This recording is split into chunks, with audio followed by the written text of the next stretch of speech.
Good morning बच्चों। आज का टॉपिक है न्यूटन्स लॉ ऑफ मोशन।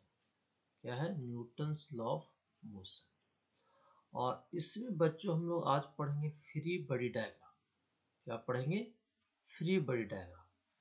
और फ्री बॉडी डायग्राम का बच्चों ने फिजिक्स में बहुत बड़ा रोल है। बहुत चैप्टर में हम लोग को एफबीडी की जरूरत पड़ती है, फ्री बॉडी डायग्राम की जरूरत पड़ती है। और न्यूटन्स लॉ ऑफ मोशन में तो इसी पर पूरा क्वेश्चन ही बेस्ड होता है। किस पर? एफबीडी पर। ठीक है बच्चों। तो आइए हम इसको समझते हैं क्या होता है एफबीडी। तो कहता है it is a simple force diagram which acting on body due to surrounding. ये क्या होता है ना, न्यूटन्स लॉ। एफबीडी जो होता है बच्चों, एफबीडी, ठीक है ना, एफबीडी जो होता है वो सिंपल फोर्स डायग्राम होता है। क्या होता है? फोर्स डायग्राम होता है जो किसी बॉडी पर क्या होता है ना, सराउंडिंग की वजह से लगता है। किसकी वजह से लगता है? सराउंडिंग की वजह से लगता है बच्चों। ठीक है ना। तो इसको चलिए एग्जांपल से हम इसको समझते हैं, एग्जांपल से इसको समझते हैं बच्चों। ठीक है। तो देखिए क्या है ना, जैसे मान लेते क्या ना कि यहाँ पर ब्लॉक रखा हुआ है। क्या बच्चों? एक ब्लॉक इस प्रकार से आपको रखा हुआ है। ठीक है। ये मान लीजिए कि ब्लॉक है, ये रखा हुआ। ठीक है। कहाँ पर रखा हुआ? आपको ग्राउंड पर रखा हुआ बच्चों। कहाँ पर रखा हुआ? ये ग्राउंड पर रखा हुआ। ठीक है ना। ये ग्राउंड पर रखा हुआ ऐसे। ठीक है। ठीक है। और इसका मास है बच्चों एम। इसका मास कितना है? एम है। ठीक है। अब आपको कहा जाता है कि इस बॉडी का एफबीडी बताइए। तो आप इस बॉडी को क्या कर लेंगे? बाहर ले आएंगे। इस बॉडी को क्या कर लेंगे? इसको बाहर कर देंगे। ठीक है। चलिए बाहर कर दिए। और इस पर जितने भी फोर्स सराउंडिंग के वजह से लगता है, इसके चारों तरफ जो भी चीजें हैं उसके वजह जो फोर्स लगता है, अगर उसको दिखा देते हैं तो हम लोग बोलेंगे कि इसका एफबीडी है। हो गया। ठीक है। तो बच्चों देखो क्या नहीं, ये बॉडी इसका मास एम है तो एक mg फोर्स लगेगा बच्चों। एक mg फोर्स लगेगा वर्टिकली डाउनवर्ड। कैसे लगेगा? वर्टिकली डाउनवर्ड लगेगा। ठीक है। कौन लगाएगा? अर्थ लगाएगा बच्चों। ठीक है ना। और इस सरफेस पर ये बॉडी क्या है ना, कॉन्टेक्ट में है। तो इस पर एक कॉन्टेक्ट सरफेस फोर्स लगता है बच्चों। कॉन्टेक्ट सरफेस वो होता है, फोर्स होता है जिसको हम लोग नॉर्मल रिएक्शन बोलते हैं। Normal reaction. तो ये फोर्स कौन लगाया बॉडी पर? ये सरफेस लगाया बच्चों। ये सरफेस जो है, ये सरफेस बॉडी पर फोर्स लगाया ऊपर। ठीक है। इसके बारे में अगर नहीं जानते हैं तो आगे इस पर हम लोग चर्चा करेंगे। एक नॉर्मल रिएक्शन हो गया यहाँ पर, एक mg फोर्स हो गया। तो अभी फिलहाल इस बॉडी पर सराउंडिंग के वजह से दो फोर्स लग रहा है, एक इन और एक mg। तो यही अगर आप इसको दिखाते बच्चों तो इसी को हम लोग बोलते हैं कि इस बॉडी का क्या हो गया? एफबीडी हो गया। इस बॉडी का क्या हो गया? एफबीडी। अगर आप इस बॉडी का एफबीडी कर लेंगे तो फिर इसका न्यूटन से लॉ से, ठीक है ना, आप इक्वेशन भी लिख सकते हैं। ठीक है ना। जो आगे हम लोग सीखेंगे वो इक्वेशन कैसे बनेगा। ठीक है। तो एफबीडी का मतलब क्या होता है कि इस बॉडी पर जो फोर्स लग रहा है, जितने भी फोर्स लग रहा है उसको आप रिप्रेजेंट कर देते हैं तो उसको हम लोग बोलते हैं कि बॉडी का क्या हो गया? एफबीडी हो गया। अब जो एफबीडी करते समय बहुत से पॉइंट को हम लोग क्या करते हैं? ध्यान में रखते हैं। अगर उस पॉइंट को ध्यान में रखेंगे, ठीक है ना, तो हम लोग एफबीडी बहुत ईजी वे में हम लोग कर लेंगे। ठीक है। तो इसको आइए आगे समझते हैं कैसे करेंगे इसको। तो देखिए बच्चों यहाँ पर लिखा हुआ how we draw the FBD. ठीक है ना। यहाँ लिखा हुआ बच्चों, ठीक है ना, कि एफबीडी हम लोग कैसे ड्रॉ करेंगे। ठीक है। एफबीडी हम लोग कैसे ड्रॉ करेंगे। ठीक है। तो यहाँ पे कुछ पॉइंट लिखा हुआ, इस पॉइंट को अगर आप ध्यान देंगे एफबीडी करते समय तो आप बहुत इजी वे में एफबीडी कर सकते हैं। तो यहाँ देखो लिखा हुआ है first we select the body which have to draw the free body diagram. सबसे पहले उस बॉडी को सिलेक्ट करेंगे, सबसे पहले उस बॉडी को सिलेक्ट करेंगे जिसका एफबीडी करना है। ठीक है। क्योंकि एफबीडी किसी बॉडी को करेंगे तो पहले उसके बारे में सोचेंगे। ठीक है। और उस सिलेक्ट करने का मतलब ये उस बॉडी को सिस्टम से जहां पर रखा वहां से अलग कर लीजिए। ठीक है। उसको क्या कर लीजिए? अलग कर लीजिए। आगे क्वेश्चन से देखेंगे। चलो ठीक है। उसको पहले सिलेक्ट करेंगे, उसके बाद आप क्या करेंगे? रिप्रेजेंट करेंगे all force which is acting on the body due to surrounding. और उसके बाद उस पर जितने भी फोर्स लग रहा है ना उसको क्या करेंगे ना, करेंगे, दिखा देंगे। सराउंडिंग की वजह से दिखा देंगे। ठीक है। कौन को फोर्स लग रहा है। इतना तो आपको बच्चों हो जाएगा। क्या नहीं, एफबीडी कहा जाए। क्या कहलाएगा? एफबीडी। अब एफबीडी करने के बाद हम लोग को इक्वेशन भी बनाना रहता है, कुछ फाइंड करने के लिए आपको दिया जाएगा। ठीक है ना। तो फिर आगे हम उसको प्रोसीड करेंगे थर्ड पॉइंट से। ठीक है। कह रहा है कि इफ बर्ड इज मूविंग, अगर कोई बॉडी क्या होता है ना, मूव करता है, आपको लगता है कि हाँ उस पोलर बॉडी मूव करेगा, तो ठीक है ना। तो उसको क्या कर लीजिए, अगर बॉडी मूविंग है या फिर आपको लग रहा है मूव करने वाला, तो उसको रिप्रेजेंट कर दीजिए किधर मूव करेगा, यानी उसका एक्सेलरेशन का डायरेक्शन रिप्रेजेंट कर दीजिए। क्या कर दीजिए, एक्सेलरेशन का डायरेक्शन रिप्रेजेंट कर दीजिए। अगर आपको कोई प्रॉब्लम ऐसा लगता है कि बॉडी मूव कर रहा है, तो उसका जो भी एक्सेलरेशन आपको दिख रहा है कि भाई लेफ्ट जाएगा, राइट जाएगा, अप जाएगा, डाउन जाएगा, कहीं पर भी आपको दिख रहा है, उसके अनुसार आप उस एक्सेलरेशन का डायरेक्शन को दिखा दीजिए। ठीक है। इतना करने के बाद बच्चों क्या ना 4 पॉइंट पर हम चाहेंगे, कह रहा है यहाँ पर देखिए, any force which is not acceleration direction, कोई ऐसा भी फोर्स बच्चों आपको मिलेगा जो एक्सेलरेशन का डायरेक्शन में नहीं होगा, ठीक है ना। ठीक है, then it resolve into 2 component. ठीक है, उसको 2 कंपोनेंट में रिजॉल्व कर देते हैं, एक एक्सेलरेशन डायरेक्शन में और other perpendicular to the acceleration direction में। अगर मान लीजिए कि आप एक्सेलरेशन का डायरेक्शन दिखा दिए, ठीक है ना, और उस डायरेक्शन में कोई फोर्स, एक ऐसा भी फोर्स है जो ना उसके मूवमेंट के डायरेक्शन में है और ना उसे क्या है ना परपेंडिकुलर डायरेक्शन में, तो उसको हम लोग रिजॉल्व कर लेते हैं, कंपोनेंट तोड़ लेते हैं बच्चों। ठीक है, अगर ये बात नहीं समझ में आ रहा है तो हम लोग एक बार जो प्रॉब्लम करेंगे कुछ, ठीक है, तो वहाँ पर आपको एक पॉइंट क्लियर होगा, तो अभी फिलहाल इसको नोट कर लेंगे। ठीक है, इतना करने के बाद भी हम लोग 5 पॉइंट हम लोग सोचेंगे। लास्टली क्या कर लेंगे ना, अगर इक्वेशन लिखना है तो we apply the Newton second law, net force equal to mass into acceleration, net force resulting force equal to mass into क्या लिखेंगे, एक्सेलरेशन लिखेंगे बच्चों। ठीक है, तो इतने पॉइंट को अगर आप ध्यान देते हैं बच्चों, इतने पॉइंट को अगर आप ध्यान देते हैं, ठीक है ना, तो फिर आपका क्या हो जाएगा ना, ये आप एवरीडे किसी बॉडी को क्या कर सकते हैं, ड्रॉ कर सकते हैं। ठीक है, तो चलिए इसको एग्जांपल समझेंगे बच्चों, लेकिन अगर इसको एग्जांपल करने के पहले कुछ फोर्स के बारे में आपको जानकारी होना चाहिए कि फोर्स कौन कौन फोर्स होता है। ठीक है ना, तो कुछ फोर्स है उसके बारे में लोग समझते हैं, उसके बाद फिर प्रॉब्लम कर लेंगे बच्चों। चलिए तो इसको आगे देखते हैं। देखिए टाइप्स ऑफ फोर्सेस हम लोग सबसे पहले बच्चों को पढ़ेंगे, टाइप्स ऑफ फोर्स हम लोग सबसे पढ़ेंगे क्या ना, वेट पढ़ेंगे। क्या पढ़ेंगे, वेट के बारे में पढ़ेंगे। ठीक है ना बच्चों, किसके बारे में पढ़ेंगे, वेट। तो वेट होता क्या, तो अभी आपको बोले थे कोई बॉडी है बच्चों, ठीक है ना, कोई बॉडी है जिसका मास क्या है, एम है, कोई बॉडी उसका मास क्या है, एम है, तो हमेशा क्या करेगा ना, एक अर्थ हमेशा फोर्स लगाएगा जिसको नाम देते हैं एम जी। ठीक है ना, और इसका डायरेक्शन हमेशा वर्टिकली डाउनवर्ड होता है। ठीक है, तो यही फोर्स को हम लोग बोलते हैं बच्चों वेट बोलते हैं। एम जी जो फोर्स लगा, एम जी जो फोर्स लगा, इसी को हम लोग क्या बोलते हैं, वेट बोलते हैं। क्या बोलते हैं हम लोग इसको, वेट बोलते हैं। समझ पा रहे हैं क्या बोल रहे हैं इसको, इसी एम जी जो फोर्स लग रहा है बच्चों, इसी को हम लोग क्या बोलते हैं, वेट। इसी से इसको लिखा हुआ है, it is a force, weight जो होता है एक फोर्स होता है which is acting on body due to force of gravity. Force of gravity, यानी इसका मतलब ये हुआ कि अर्थ फोर्स लगाता है, ठीक है, किसी बॉडी पर, तो उसी फोर्स को हम लोग बोलते हैं फोर्स ऑफ ग्रेविटी। उसका वैल्यू क्या होता है, एम जी होता है बच्चों। ठीक है, चलिए, और यहाँ पे लिखो it is equal to the product of mass of body and acceleration due to gravity. और इसका वैल्यू अगर लिखना चाहते हैं तो एफ इज इक्वल टू क्या होता है, एम जी होता है। ठीक है ना, अगर वेट आप किसी बॉडी के लिखना चाहते हैं तो वेट को हम लोग एफ से डिनोट कर लेते हैं यहाँ पर, तो F is equal to M G, या फिर डब्ल्यू भी लिखा जाता है बच्चों, तो डब्ल्यू इज इक्वल टू क्या हो जाए, एम जी। तो ये समझ में आया ना, किसी बॉडी का अगर मास है तो उसका हमेशा वैल्यू होगा एम जी, जिसको वेट बोलेंगे, और उसका डायरेक्शन हमेशा वर्टिकली डाउनवर्ड दिखाते हैं बच्चों। ठीक है ना, तो अगर कोई बॉडी आपको दिया जाए, ठीक है, उसका अगर उसका मास एम है तो हमेशा दिखाएंगे उसका वेट एम जी, और वो हमेशा वर्टिकली डाउनवर्ड होगा बच्चों। ठीक है, चलिए नेक्स्ट देखते हैं क्या है इसमें। ठीक है बच्चों, अब देखो क्या है ना, उसके बाद हम लोग पढ़ते हैं कॉन्टेक्ट फोर्स। क्या पढ़ते हैं हम लोग, कॉन्टेक्ट फोर्स। ठीक है ना, क्या पढ़ते हैं हम लोग, कॉन्टेक्ट फोर्स। देखो बच्चों, इसका नाम ही है कॉन्टेक्ट फोर्स। क्या नाम है इसका, कॉन्टेक्ट फोर्स का नाम ही है। इसका मतलब क्या है कि ये फोर्स तब आएगा बॉडी, तब आएगा जब बॉडी क्या हो, कॉन्टेक्ट में होगा। तो लिखा हुआ देखो, it is acting on body फिर बॉडी इज इन कॉन्टेक्ट, मतलब बॉडी पर तब लगेगा जब बॉडी कॉन्टेक्ट में होगा।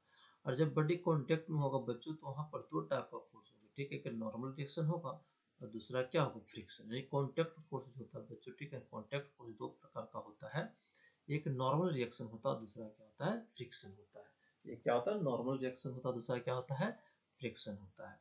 तो फ्रिक्शन को बच्चों हम लोग अलग एक चैप्टर ही लेकर हम लोग डिस्कस करेंगे। तो अभी फिलहाल हम लोग किसके बारे में पढ़ेंगे, अभी हम लोग फिलहाल बच्चों पढ़ेंगे नॉर्मल रिएक्शन के बारे में पढ़ेंगे। किसके बारे में पढ़ेंगे, नॉर्मल रिएक्शन के बारे में। ठीक है, फ्रिक्शन आगे हम लोग को मिलेगा, एक नया चैप्टर ही हम लोग डिस्कस करेंगे, तो फ्रिक्शन आगे मिलेगा। ठीक है ना, उसको बाद में हम लोग अच्छा से डिस्कस करेंगे। पहले हम लोग यहाँ पर पढ़ेंगे नॉर्मल रिएक्शन। देखिए लिख रहा है, it is always acting when body are in contact. ये हमेशा लगेगा बच्चों, ठीक है नहीं, नॉर्मल रिएक्शन हमेशा लगता है जब बॉडी क्या होता है, कांटेक्ट में होता है।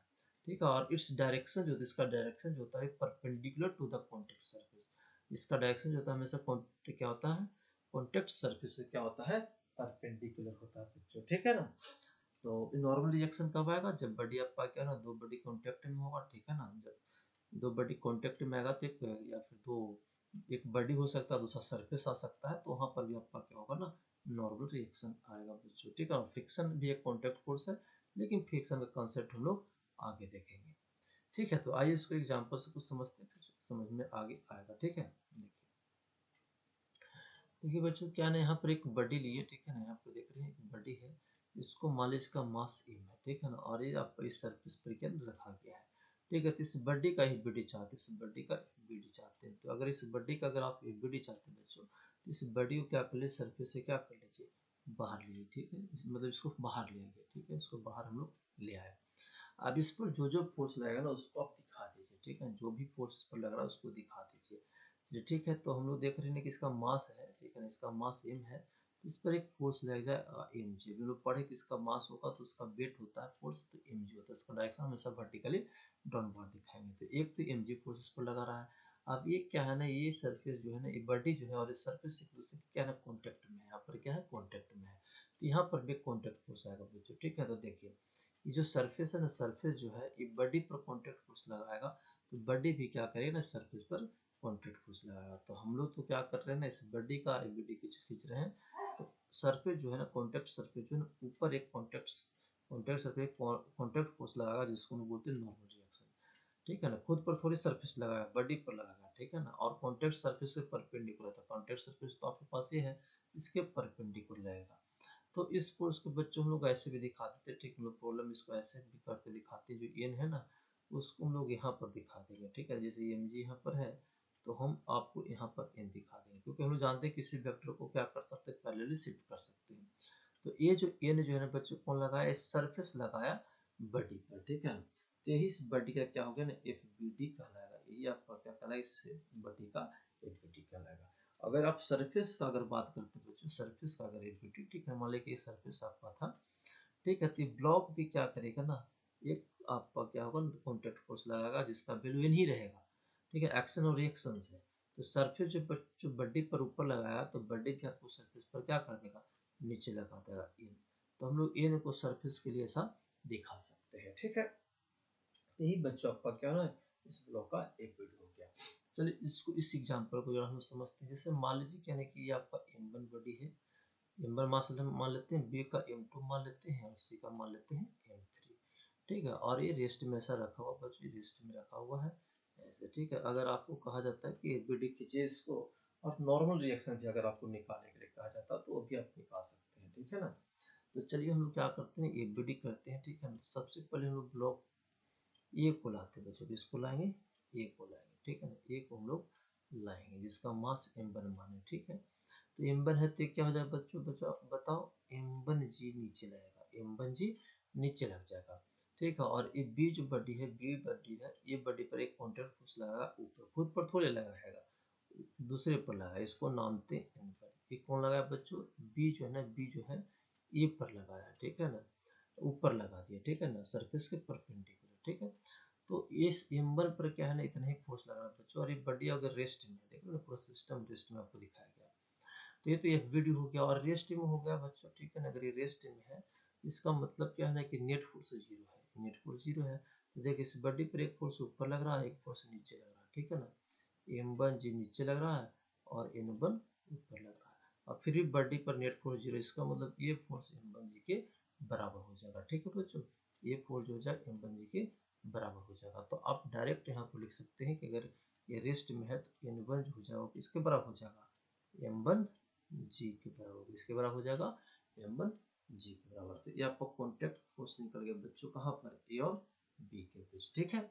चलिए अब हम लोग क्या करते हैं ना बी जो आपको ब्लॉक है उसका एफबीडी जरा कर लेते हैं, उसका जरा एफबीडी कर लेते हैं। इसको नाम देते हैं M2, इसको क्या नाम देते हैं M2। तो M2 जब रख दिए बच्चों तो M2 जी नीचे लगेगा, M2 जी क्या लगेगा नीचे, क्यों क्योंकि अर्थ इस पर फोर्स लगाएगा, ठीक है। बी ब्लॉक जो बच्चों सी के साथ भी कॉन्टेक्ट में और ए के साथ भी कॉन्टेक्ट में है, तो ये भी आपको कॉन्टेक्ट फोर्स लगाएगा, ठीक है ना। तो आप लोग देखे थे कि M1 पर M2 पर फोर्स लगाया था N1, ठीक है ना।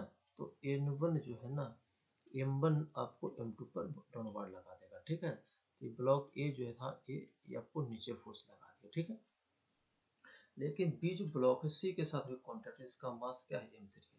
तो यहाँ पर भी एक कॉन्टैक्ट फोर्स आएगा बच्चों, जो सी जो है ना ब्लॉक बी पर आपको क्या ना ऊपर लगाएगा, किधर लगाएगा, ऊपर लगाएगा, इसको नाम दीजिए N2, ठीक है। चलिए अब ये इस पर जितने फोर्स हम इसको दिखा दिए, ठीक है, हमारी रेस्ट में बोल रहा है, ठीक है, नहीं रेस्ट में बोल रहा है। तो जब रेस्ट में बोलने का मतलब क्या होना कि नेट फोर्स जीरो है, इसका मतलब क्या है ना कि वर्टिकल फोर्स ऊपर वाला फोर्स नीचे वाला वो क्या करेगा, बैलेंस करेगा, कैंसिल करेगा, ठीक है। इसलिए हम लोग ऊपर वाला फोर्स देख लेते हैं। तो N2 ऊपर फोर्स लग रहा है, N1 और M2 जी नीचे लग रहा है, इसका मतलब N2 जो हो जाएगा N1 प्लस क्या हो जाएगा, M2 जी हो जाएगा। और N1 का वैल्यू M1 जी बच्चों, तो इसको पुट कर लेगा तो हो जाएगा M1 प्लस M2 इंटू जी। तो आपका एक कॉन्टैक्ट फोर्स निकल गया बच्चों, ये कॉन्टैक्ट फोर्स निकल गया कहाँ का, बी और सी, बी और सी ब्लॉक के बीच का कॉन्टैक्ट फोर्स निकल गया, ठीक है। समझ पा रहे हैं। तो ये वाला पार्ट आप लोग नोट कर लिए होंगे, तो इसको जरा हम लोग इरेज कर लेते हैं, इसको हम क्या कर लेते हैं, इरेज कर लेते हैं, ठीक है। चलिए अब हम सी का इस फिगर में जो दिख रहा है बच्चों यहाँ पर, इस फिगर में हम लोग क्या कर लेंगे, सी का इक्वलिटी हम लोग कर लेंगे, ठीक है। इसी का इक्वलिटी कर लेते, चलिए तो सी को हम लोग यहाँ पर ले आते हैं, सी को हम लोग क्या करते हैं यहाँ पर ले आए, ठीक है। इसको नाम देते हैं M3, ठीक है। तो M3 पर कौन कौन फोर्स लगेगा, तो M3G तो लगेगा ही बच्चों, ठीक है, M3G लगेगा, ठीक है। और देखो M3 जो है ना M2 के साथ कॉन्टेक्ट में, और यहाँ पर का कॉन्टेक्ट फोर्स जो दिखाए थे N2 दिखाए थे। तो N2 जो बच्चों M2 पर ऊपर लग रहा था, तो M2 जो है ना आपको नीचे लगा देगा M3 पर, तो ये हो जाएगा कितना, N3 नाम देते हैं, ठीक है। और एक फोर्स लगाया बच्चों, देखो ग्राउंड भी इस पर क्या करेगा, फोर्स लगाएगा ऊपर की, ठीक है ना। तो ये बच्चों N2 हो जाएगा, इसका N2 हम लोग मानेंगे, ठीक है ना, तो N2 हो जाएगा। और सरफेस जो लगा है उसको नाम देते हैं M3, क्या नाम देते हैं, M3 नाम देते हैं बच्चों, ठीक है। तो यहाँ पर ऊपर फोर्स कौन लग रहा है, N3 लग रहा है ना। और नीचे कौन कौन फोर्स लग रहा है, N2 प्लस M3G। और N2 का बच्चों में वैल्यू निकाल चुके हैं, यहाँ पुट कर देंगे। तो N3 का वैल्यू हो जाएगा M1 plus M2 plus M3 into क्या हो जाएगा, G हो जाएगा, क्या हो जाएगा, G हो जाएगा। तो ये बच्चों आपका N3 का वैल्यू निकल गया, ठीक है ना। तो कॉन्टैक्ट फोर्स निकालने के लिए बोला गया था, तो हम लोग क्या करते हैं, कॉन्टैक्ट फोर्स भी निकालिए बच्चों, ठीक है। चलिए नेक्स्ट क्वेश्चन हम लोग करते हैं। अब देखो बच्चों क्या नहीं, यहाँ पर भी आपको दिया हुआ देख रहे हैं ना कि ब्लॉक है, ठीक है ना। यहाँ पर दिखा है ब्लॉक, यहाँ पर एक ब्लॉक है, यहाँ पर ब्लॉक है, यहाँ पर ब्लॉक है, एक यहाँ पर ब्लॉक है, ठीक है बच्चों। तो इसको भी हम लोग क्या कर सकते हैं, बड़ी खींच सकते हैं, डायरेक्ट खींच सकते हैं। देखो ये M1 मान लेते हैं, इसको M2 मान लेते हैं, इसको M3 मान लेते हैं, इसको M4 मान लेते हैं। तो अगर इसका एक बड़ी खींचोगे बच्चों, इसका एक बड़ी खींचोगे, तो यहाँ पर क्या हो जाएगा, यहाँ पर सीधे मैं कर दे रहा हूँ, ठीक है ना। यहाँ पर फिर से मैं कर दे रहा हूँ, यहाँ पर M1 हो जाएगा, M1G नीचे हो जाएगा, ठीक है। नॉर्मल ऊपर हो जाएगा, N1 नाम देते हैं, बड़ी रेस्ट में है तो आप लिख सकते हैं N1G इक्वल टू M1G। चलिए यहाँ पर हो गया।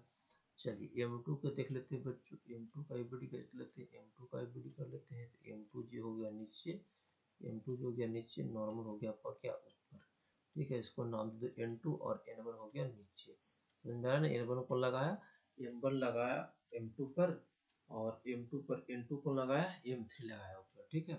तो यहाँ पर लिख सकते हैं N2 equal to N1 plus M1 M2G, क्या लिख लेंगे, M2G। तो N1 का वैल्यू M1G है, यहाँ पर हो जाएगा कितना, M1 plus M1G plus M2G, ठीक है। तो यहाँ पर हो जाएगा M1 plus M2 into G हो जाएगा, तो N2 निकल जाएगा। इसी प्रकार से हम लोग M3 का अगर एफबीडी खींचते हैं, M3 का अगर एफबीडी खींचते हैं, तो ठीक है ना बच्चों। तो यहाँ पर क्या हो जाएगा, M3G नीचे हो जाएगा, नॉर्मल ऊपर हो जाएगा, जिसको नाम दे दीजिए N, क्या नाम दीजिए 3, ठीक है। कौन लगाया M3 पर, M4 लगाया बच्चों ऊपर की, और फिर एक नीचे की ओर लग जाएगा N2 जो आपका M2 लगाया, ठीक है। तो यहाँ पर फिर आपका N3 इक्वल टू हो जाएगा N2 प्लस M3G। और M2 का वैल्यू बच्चों आपको क्या हो गया, M1 प्लस M2, यहाँ पर सीधे हो जाएगा M1 plus M2 plus M3 into G, ठीक है, तो आप देख रहे हैं बच्चों क्या हो रहा है ना कि जब यहाँ का एम्पटी हम लोग कॉन्टैक्ट फोर्स निकाल रहे हैं यहाँ का, तो यहाँ का आ रहा है m1g, यानी ऊपर जितने भी मास है, मास इंटू जी कर लीजिए। अगर यहाँ की बात करते हैं यहाँ का, ऊपर इसके ऊपर कौन कौन मास है, m1 और m2, ये दोनों को जोड़ लीजिए, m1 प्लस m2 इंटू जी कर लेंगे। जब यहाँ का कॉन्टैक्ट सरफेस चाहिए, यहाँ का कॉन्टैक्ट सरफेस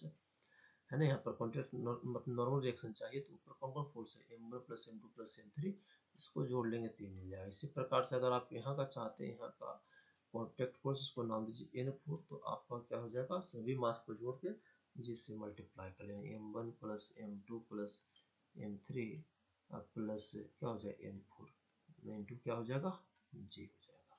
तो ऐसे हम लोग क्या करते हैं बच्चों, नॉर्मल रिएक्शन निकालते हैं। अगर मान लो कि पूरा बॉडी, एक बॉडी, इसके ऊपर बॉडी रखा हुआ है और सिर्फ आपको एक्सटर्नल फोर्स बाहर से दूसरा कोई फोर्स नहीं लग रहा, तो आप सीधे नॉर्मल रिएक्शन यहाँ कर देंगे कि अगर यहाँ का आप चाहते हैं तो इसके ऊपर कितना मास है उसको जोड़ दीजिए, इंटू जी कर लिया। अगर यहाँ का चाहिए तो इसके ऊपर जितना मास उसको जोड़ लीजिए, जी से मल्टीप्लाई कर लिया। अगर यहाँ का कॉन्टैक्ट सरफेस चाहिए तो मास इंटू जी, बाहर से कोई फोर्स नहीं लगा, बस मतलब समझिए कि ऐसे रखा हुआ है, तो आप ऐसा लिख सकते हैं बच्चों। ठीक है, चलिए आप इसको आप लिख लेंगे, उसके बाद हम लोग इसको आगे बढ़ाते हैं। ठीक है,